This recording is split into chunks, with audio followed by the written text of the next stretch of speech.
Hi everybody, it's Keelin here from Threshold Training Network, and welcome to Grow into March, which is a short little video series that we're going to be doing this month, which is in alignment with our social media theme for March, which is personal growth.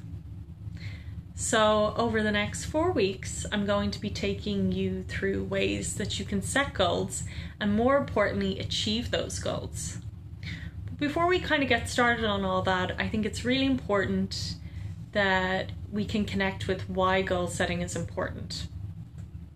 So a reason why setting small little goals that we can achieve is important is it gives us a sense of mastery.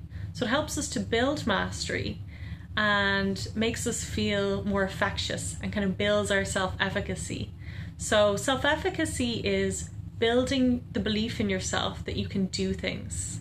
So the higher our self-efficacy is, the more competent we feel, the more confident we feel, and it just kind of gives us a sense of capability, which is really important to feel. So how do we do this? How do we build mastery? How do we feel more infectious? So, as humans, we're all or nothing creatures. And a lot of the time when we set goals, and why it goes wrong is we start up here, all the way up here. And then what happens is we try to reach the goal, we don't have the resources, the time or the energy, and we just go down. And what happens is then we feel like unconfident, we feel like we can't do it. And we just feel like we fail, so then we don't want to do it again. So a lot of the times why things go wrong is we're all the way up here. Another thing about setting goals is you won't feel infectious if it's all the way down here. So if something's too easy and you do it, you're not going to feel a sense of mastery, you're not going to feel fulfillment, you're not going to feel great after doing it. So that's kind of pointless. So take, for example, making a cup of tea. For maybe an 8-year-old, making a cup of tea could give them a huge sense of mastery, that they've done something new. But for an adult to make a cup of tea, it would be quite basic and you wouldn't feel great about doing it. So kind of keeping that in mind, the best place to start is kind of here. So when you're starting out with goal setting, I think it's really important to start with something that's somewhat difficult, but also something that's difficult that when you do it, you'll feel that kind of sense of accomplishment, but also something that's fulfilling and meaningful to you. So a lot of times we set goals and they really have nothing got to do with our values, or they don't enhance our life in any way. And why would you set a goal if it doesn't enhance your life? So it's really important to make sure that the goals that we want to achieve are our own and not something maybe we saw on social media or something that our friend is doing that looks good. It kind of has to connect with you in some way and be meaningful to you. But I'll talk about that in another moment. So if we could start off here, something that's somewhat difficult. So I'll give you an example. I'm not a great cook. Never have been, but I really like, when COVID wasn't around, I really liked having friends over and kind of hosting and having parties. And, I would love to be able to cook a meal for a group of people.